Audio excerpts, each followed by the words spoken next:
Hello everyone, आज की इस वीडियो में बात करने वाले हैं कि एएमयू काउंसलिंग में फॉर्म लिस्ट क्या होता है और वेरिफिकेशन के बाद स्टूडेंट्स को क्या करना है। तो सारे लोग क्या करें, चैनल को सब्सक्राइब करके रखें और इस वीडियो को लाइक कर लें। स्टूडेंट, क्या होता है कि जब आपका वेरीफाइड हो जाता है, अगर आपका वेरीफाइड हो जाता है तो आपको वेट करना होता है फॉर्म लिस्ट का।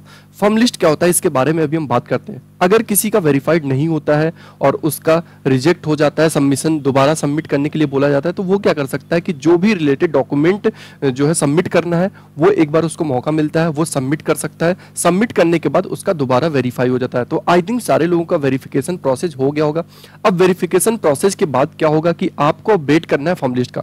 तो अगर हम बात करें फॉर्म लिस्ट क्या होता है और फॉर्म लिस्ट कब आएगा, तो मैं बात कर लेता हूं 11th एंट्रेंस और बीटेक एंट्रेंस का। तो बीटेक एंट्रेंस और 11th एंट्रेंस का जो फॉर्म लिस्ट है वो 5 जुलाई के पहले आ जाएगा, यानी कि 2 जुलाई से 5 जुलाई के बीच में आ जाएगा, फॉर्म लिस्ट आ जाएगा।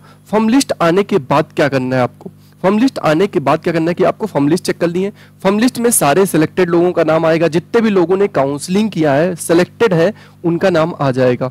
वेटिंग में अगर हम बात करें तो 11th एंट्रेंस में अगर हम बात करें, साइंस में बॉयज में अराउंड हो सकता है 60 से 70 वेटिंग क्लियर हो सकती है, गर्ल्स में भी 50-55 वेटिंग फर्स्ट राउंड में क्लियर हो सकती है। ठीक है, 60 तक भी जा सकती है फर्स्ट राउंड में। फर्स्ट राउंड में इतनी वेटिंग क्लियर हो। इसी तरीके से आर्ट्स में भी, कॉमर्स में भी वेटिंग क्लियर होगी और बीटेक एंट्रेंस में फर्स्ट राउंड में कुछ नहीं तो कम से कम 100 वेटिंग तो क्लियर होगी ही होगी, और हो सकता है कि 200-250 तक भी जा सकती है फर्स्ट राउंड में वेटिंग, लेकिन और भी वेटिंग क्लियर होती रहेगी राउंड वाइज। तो फॉर्म लिस्ट क्या होता है कि जितने भी लोग काउंसलिंग करते हैं उसके बाद उनको एडमिशन मिलता है, तो वो एडमिशन लिस्ट होती है, उसी को बोलते हैं फॉर्म लिस्ट। क्या होता है कि बहुत सारे लोग काउंसलिंग नहीं करते हैं, तो अगर काउंसलिंग नहीं करेंगे तो उनको एडमिशन नहीं मिलता है। इसीलिए फॉर्म लिस्ट में उन लोगों का नाम आता है जितने लोग काउंसलिंग करते हैं, सिलेक्टेड में है, और कुछ वेटिंग है। सिलेक्टेड, अगर कुछ जो सिलेक्टेड काउंसलिंग नहीं करते हैं उनकी जगह वेटिंग वालों को चांस मिलता है, तो उन लोगों का फॉर्म लिस्ट में नाम आता है।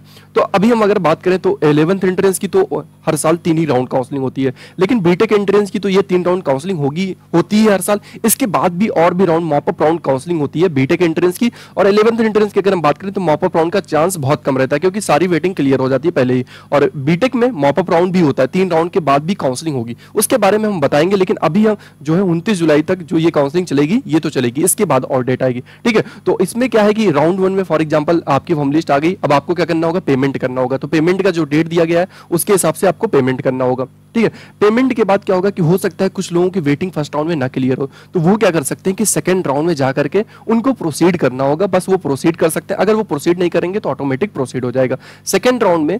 फर्स्ट राउंड में जिनको कोई ब्रांच नहीं मिलती है उनको सेकंड राउंड में दोबारा से वो अपनी जो चॉइसेज है वो अल्टर कर सकते हैं।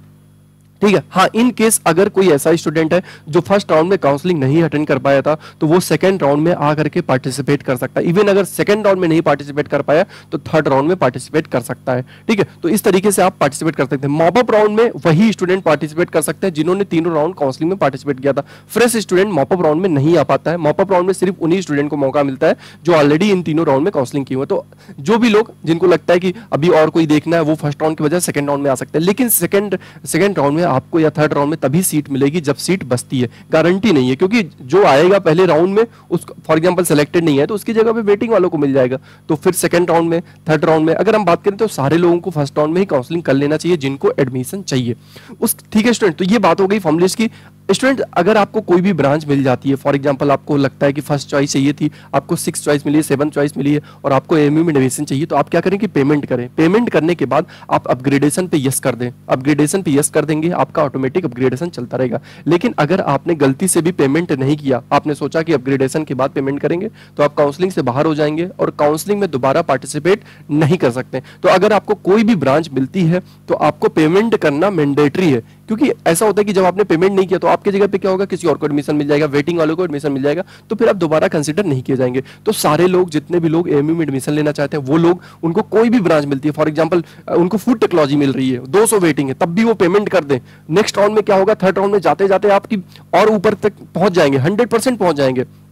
और मैंने आपको क्लियरली बता दिया बीटेक वालों को कि कौन सी रैंक पे कौन सी ब्रांच मिल सकती है। इन सब के बारे में बहुत वीडियोस बन चुकी है, आप जाकर के देख सकते हैं। ठीक है, 11th एंट्रेंस में भी यही सीन है, उनको भी कोई भी स्कूल मिल जाता है, नीचे का स्कूल मिलता है और वो एडमिशन लेना चाहते हैं तो 11 में वैसे भी अपग्रेडेशन का बहुत कम चांस रहता है, जो मिलना होता है फर्स्ट राउंड में मिल जाता है, थोड़ा बहुत अपग्रेडेशन होता है, ज्यादा अपग्रेडेशन नहीं होता, लेकिन वो लोग भी पेमेंट कर दें अगर उनको एडमिशन लेना है, तो आपको सेकंड राउंड का वेट नहीं करना, जो भी पेमेंट करने का टाइम है वो आपको उसी डेट में आपको पेमेंट कर देना। तो ठीक है, जैसे ही 11th एंट्रेंस और बीटेक एंट्रेंस की फॉर्म लिस्ट आ जाती है, हम एनालिसिस करके आपको बताएंगे कि कितनी वेटिंग क्लियर हुई है बीटेक एंट्रेंस में, 11th एंट्रेंस में। और अगर हम बात करें डिप्लोमा की, अगर हम बात करें तो डिप्लोमा में भी जो भी स्टूडेंट काउंसलिंग कर रहे हैं डिप्लोमा के लिए, तो डिप्लोमा में आप जाकर के देख सकते हैं काउंसलिंग शेड्यूल, इनका जो फॉर्म लिस्ट आएगा, और preparation and display form list 1 8 से 10 जुलाई के बीच में आएगा, और 11 से 13 जुलाई के बीच में इनको पेमेंट करना होगा। पेमेंट से रिलेटेड मैं एक लाइव वीडियो बना चुका हूं, आप यूट्यूब पे सर्च कर सकते हैं AMU live payment, AMU live payment. तो आप जैसे ही सर्च करेंगे आपको तुरंत यूट्यूब पे मिल जाएगा, आप यहाँ पे देख सकते हैं, मैंने एक वीडियो बनाया हुआ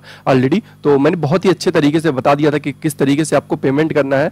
और आप सर्च करेंगे AMU live payment, AMU live payment अगर आप सर्च करेंगे तो आपको यहाँ पे एक ही वीडियो मिलेगी, आपको टॉप पे मेरी ही वीडियो है, तो आप जाकर के देख सकते हैं, उसमें मैंने बता दिया है आपको पेमेंट कैसे करना है। और पेमेंट आप डेस्कटॉप या लैपटॉप से करिएगा, मोबाइल से करने में बहुत बार ऐसा होता है कि अपग्रेडेशन का ऑप्शन नहीं आता है। तो सारे लोग चैनल को सब्सक्राइब करके रखें और इस वीडियो को लाइक कर लें। जैसे ही फॉर्म लिस्ट आ जाती है हम आपको फौरन आपको अपडेट करेंगे। Okay, thank you.